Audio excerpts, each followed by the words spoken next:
Hello good morning my students. आज हमारा mathematics का एक नया टॉपिक शुरू हो रहा है जिसका नाम है एचसीएफ एंड एलसीएम, महत्तम समापवर्त्य और लघुत्तम समापवर्त्य। क्लियर?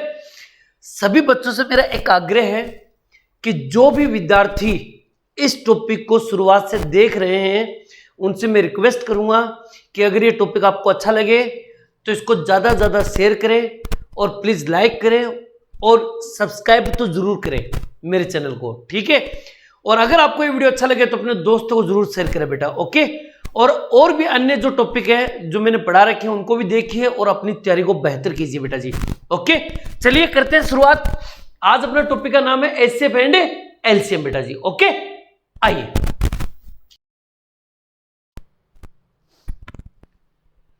अब देखिए बेटा जी, सबसे पहले मैं जब भी कोई वीडियो स्टार्ट करता हूं तो आप सभी को पता है मैं बेसिक चीजें सबसे पहले बताता हूं।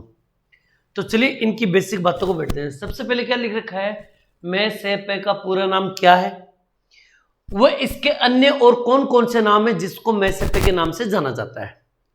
देखिए मेरे पूरे वीडियो को ध्यान से देखिएगा, बढ़िया तरीके से समझिएगा। और जो बच्चे पहली बार देख रहे वीडियो को मैं वादा करता हूं उसको वो ये कहेगा कि वास्तव में हमें बहुत अच्छा समझ में आया है। चलिए करते हैं स्टार्ट। देखिए सबसे पहले मैं से पे, ठीक है ना, इसका फुल नाम होता है महत्तम समापवर्तक, महत्तम समापवर्तक। क्लियर? इसी को इंग्लिश में कहते हैं HCF। इसका फुल नाम होता है हाईएस्ट कॉमन फैक्टर, इसको बोलते हैं GCM, याद रखना GCM। इसको बोलते हैं ग्रेटेस्ट कॉमन मल्टीपल, और एक इसी को बोलते हैं GCD, ग्रेटेस्ट कॉमन डिविजिबल, ठीक है ना। समझ में आई मेरी बात? ये HCF बोल दो, GCM बोल दो, GCD बोल दो, एक ही बात है, कोई अंतर नहीं। अगर पूछ ले आपसे कह दिया जाए कि इसका GCD ज्ञात करो तो तुम फंस जाओगे। तो याद रखना GCD बोल दो या HCF बोल दो, एक ही बात है, कोई अलग नहीं है। क्लियर? और सर और कौन से नाम होते हैं इसके? एक नाम होता है इसका बड़ी से बड़ी, ठीक है ना, बड़ी से बड़ी संख्या, बड़ी से बड़ी संख्या ज्ञात करना, ठीक है ना, बड़ी से बड़ी संख्या ज्ञात करना। याद रखना अगर किसी पर्सन में मैसेपे का मतलब होता है महत्तम समापवर्त्य या एचसीएफ हाईएस्ट कॉमन फैक्टर, ठीक है ना, GCM GCD। क्लियर? अगर किसी पर्सन में पूछे से इससे बड़ी से बड़ी संख्या ज्ञात कीजिए, जैसे मैं कह दूं 8, 12, 40 से विभाजित को विभाजित करने वाली बड़ी से बड़ी संख्या ज्ञात कीजिए। जिस पर्सन में नाम आ गया ना बड़ी से बड़ी संख्या ज्ञात करना, ठीक है ना, ये याद रखना हमेशा मैसेपे निकलेगा। क्या निकलेगा? मैसेपे। सर ये मैसेपे कैसे निकलता है इसके बारे में डिटेल से मैं बताऊं, पहले इन नामों को नोट कर लीजिए आप लोग बेटा जी, ओके। कीजिए देखिए अगला क्वेश्चन, मैसेपे ज्ञात करने की विधियां कौन कौन सी है। मैसेपे जब हम ज्ञात करेंगे तो उसको कितने तरीके से कर सकते हैं, मैसेपे ज्ञात करने की कौन कौन सी विधियां हैं, तो चलिए डिटेल से पढ़ते हैं। मैसेपे ज्ञात करने की जो विधियां होती है वो टोटल मुख्य रूप से 3 विधियां होती है। कितनी विधियां होती है? 3, जिनमें पहली विधि है गुणनखंड विधि। बात को समझिएगा, आगे जब हम पढ़ेंगे ना प्रश्नों को फिर मैं आपको ये पूछूंगा कि बताओ इसमें कौन सी विधि लगानी, हमें कौन से इस प्रश्न के हिसाब से सबसे बेस्ट विधि होगी। तो इसलिए आप इन डिटेल से देखो, मैंने हर एक चैप्टर जब भी पढ़ाया है पहला वीडियो हमेशा मेरा डिटेल का होता है ताकि मैं सारी बातें आपके दिमाग में फीड कर दूं, उसके बाद हमारे प्रश्न उत्तर शुरू होते हैं, ठीक है ना। चलिए मैसेपे ज्ञात करने की टोटल 3 विधियां हैं। सबसे पहले नंबर 1 गुणनखंड विधि। सर ये गुणनखंड विधि क्या होती है? चलिए एक एग्जांपल से समझते हैं। हम लिखेंगे 28, 32 और 40 का मैं से पे ज्ञात कीजिए, ज्ञात कीजिए। ये प्रश्न आ गया। क्लियर? मैंने कहा कि इसका मैं से पे ज्ञात कीजिए। आप कैसे भी कर सकते हो, लेकिन मैं फिलहाल टारगेट कर रहा हूं गुणनखंड विधि। गुणनखंड विधि से कैसे करेंगे? तो सबसे पहले हम संख्या लेंगे 28, फिर लेंगे 30, सॉरी यहां 30 नहीं 32 करे भाई, 32, फिर लेंगे हम 32 और फिर लेंगे हम 40। सबसे पहले हम भाग देंगे 2 का। गुणनखंड विधि के अंदर उस संख्या का भाग देना होता है कि जिस संख्या का भाग इन तीनों में चला जाए, जितनी भी संख्या उन सब में चला जाए। जैसे 2 का भाग इसमें देंगे तो 1 कम 2, 2 चौक 8, 14 दूनी 28। 2 का भाग 32 में देंगे तो 16 दूनी 32। 2 का भाग 40 में देंगे तो 20 दूनी 40। बोलो हाँ है ना? क्लियर? दोबारा 2 का भाग देंगे, आप बोलोगे 2 संती 14, ठीक है। 2 अंठी 16, ठीक है। और 2 का भाग 20 में देंगे तो 10 बार जाएगा। बोलो हाँ है ना? अब आप मुझे ये बताइए कि अब अगर मैं यहां 2 का भाग दूं तो आप कहोगे सर 2 का भाग 8 में जाता है, 2 का भाग 10 में जाता है, लेकिन 2 का भाग 7 में नहीं जाता है, तो आप इसका भाग नहीं दे सकते। सिर्फ उसी संख्या का भाग दीजिए जो सब में जाए। जैसे इस 2 का भाग देखो, इसमें भी जाता है, इसमें भी जाता है, इसमें भी जाता है, तो 2 का भाग दे दिया हमने। ऐसी संख्या जिसका भाग इन सब में चला जाए, समझ गए ना? उसी संख्या को लेना है। अब आगे ऐसी कोई संख्या नहीं है जिसका भाग सब में चला जाए, ऐसी कोई संख्या नहीं है। तो अब हम क्या करेंगे सर? इधर 2 आया, इधर 2 आया, इन दोनों को गुणा कर देंगे। 2 गुणा 2 बराबर कितना आया? 4। यही इसका आंसर है। 4 इज द राइट आंसर। मेरी बात समझ रहे हो मैं क्या बोल रहा हूं? क्लियर? इसे बोलते हैं गुणनखंड विधि। अगली विधि के बारे में बताऊं, पहले इसको नोट कर लीजिए फटाफट बेटा जी। ओके कीजिए। अब देखिएगा दूसरी विधि नंबर 2। दूसरी विधि उसका नाम है ऑप्शन विधि।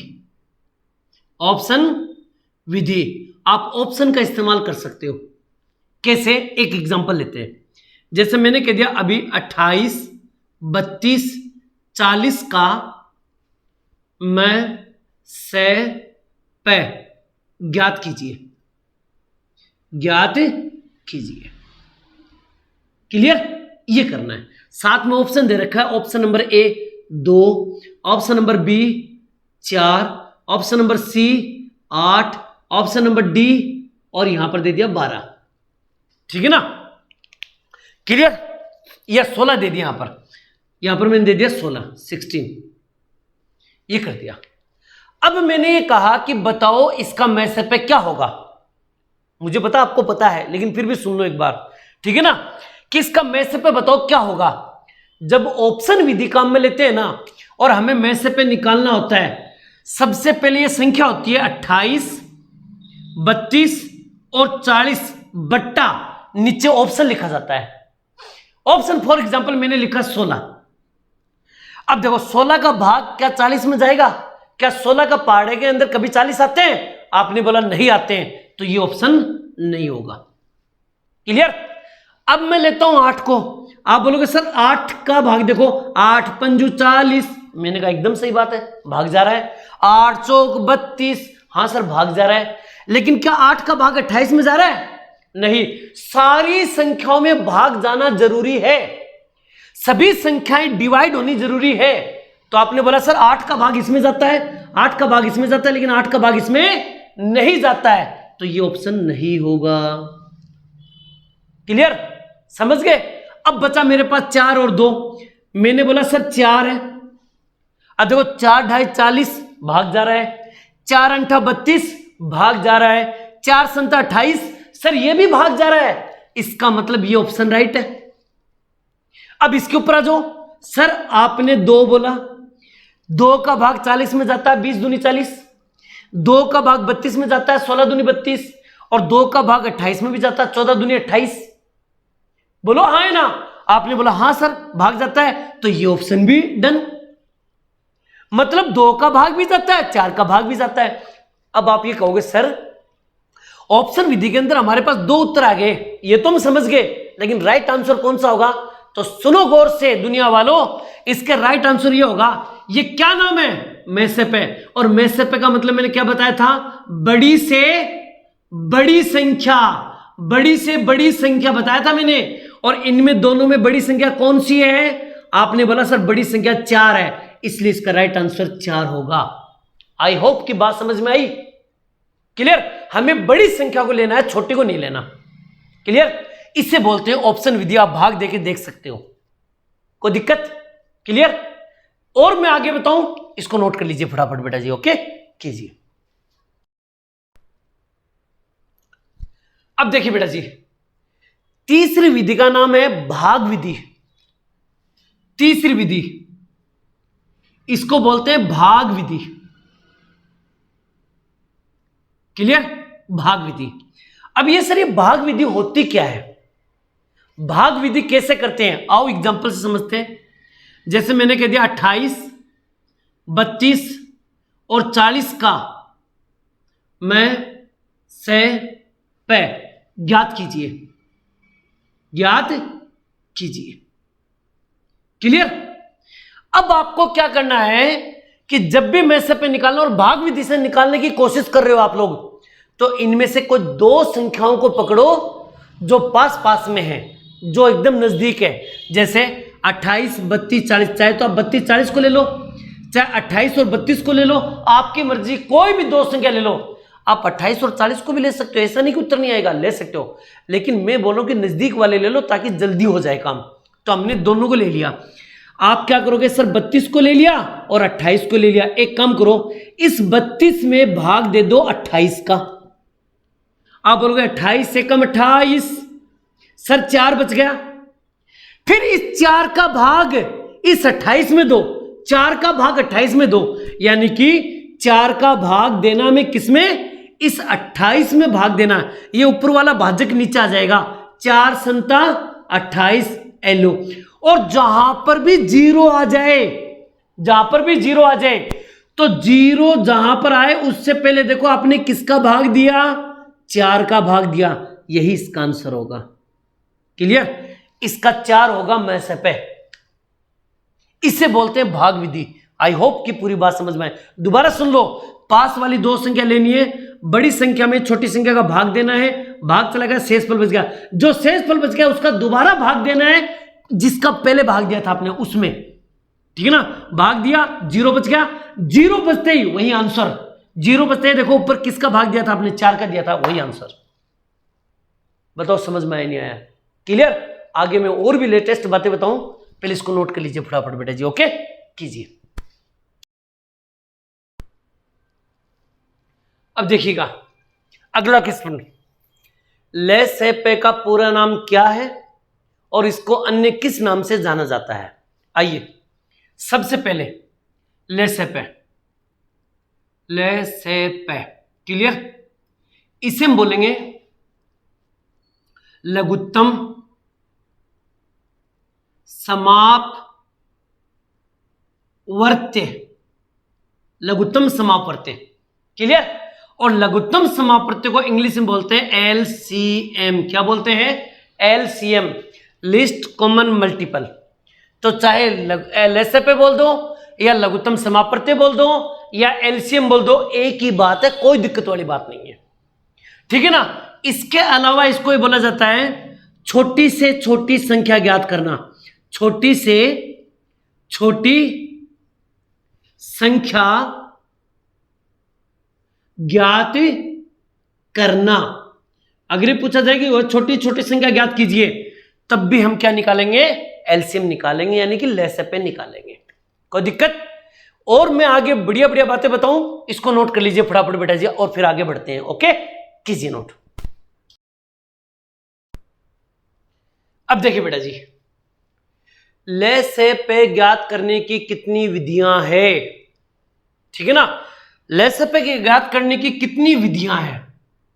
मान लीजिए लसपे ज्ञात करने की विधियां, तो वो टोटल 2 विधियां हैं। लसपे हम 2 तरीके से ज्ञात कर सकते हैं, 2 तरीके से। सर कौन कौन सी है? आ जाओ। पहली विधि, सबसे पहले तो एक गुणनखंड विधि। गुणनखंड विधि लगभग हर बच्चा इसके बारे में जानता है। गुणनखंड विधि। सर ये गुणनखंड विधि कैसे की जाती है? आ जाओ, अभी बताया था मैंने। देखो जैसे मान लीजिए मैंने कह दिया 8, 10, 12, 15 का लसपे ज्ञात कीजिए, ज्ञात कीजिए। क्लियर? 8, 10, 12, 15 का लसपे ज्ञात कीजिए। ओके। अब आप ये कहोगे ठीक है सर हम लसपे ज्ञात करेंगे, लेकिन गुणनखंड विधि से कैसे ज्ञात करने हैं? आओ मैं बताता हूं। सबसे पहले 8, 10, 12, 15 इसमें भाग देंगे।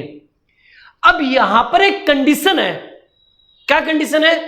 भाग सब में जाए या नहीं जाए कोई प्रॉब्लम नहीं है, लेकिन किसी एक संख्या में भी भाग जा रहा है तो भाग देना जरूरी है। मैं बताता हूं। जैसे 2 का भाग दे रहे हैं, 2 चौक 8, 2 पंजू 10, 2 छिक्की 12। क्या 2 का भाग 15 में जाएगा? नहीं जाएगा, तो 15 ऐसा कैसा लिख दो। ऐसा नहीं कि 2 का भाग नहीं दे सकते, हां देंगे, लेकिन लसपे के अंदर मैंने क्या बताया था? भाग तभी देना है जब सब में जाए, और इसमें कोई गारंटी नहीं है। सब में जाए तो भी दो, नहीं जाए तो भी भाग दो। अब मैं दोबारा 2 का भाग दूंगा। 2 दूनी 4, 5 का 5, 2 तिये 6, 15 का 15। फिर से 2 का भाग दूंगा। 2 एकम 2, 5 का 5, 3 का 3, 15 का 15। अब मैं 5 का भाग दूंगा। मान लो 1, 5 एकम 5, 3 में भाग जाएगा नहीं, 5 तिये 15। अब मैं 3 का भाग दूंगा, तो यहां 1 है, यहां 1 है, 3 एकम 3, 3 एकम 3, और जिस पर्सन के लास्ट में 1 1 1 1 आ जाए वही अपना दी एंड। बस अब भाग नहीं देना है। अब इधर जो भी संख्या उनको गुणा कर लो। 2 दूनी 4, 4 दूनी 8, 8 पंजू 40, और 40 को 3 से गुणा कर 4 तिये 12, 120। यही इसका आंसर है। बात समझ रहे हो? मैंने इसको गुणा किया, 2 दूनी 4, 4 दूनी 8, 8 पंजू 40, और 40 को 3 से गुणा करें 4 तिये 12, 120। इसी को बोलते हैं गुणनखंड विधि। गुणनखंड विधि के अंदर तब तक भाग देते जाओ, जब लास्ट में 1 1 1 1 आ जाए तो इनको गुणा कर दो, वो एलसीएम आ जाएगा। बोलो हाँ है ना? क्लियर?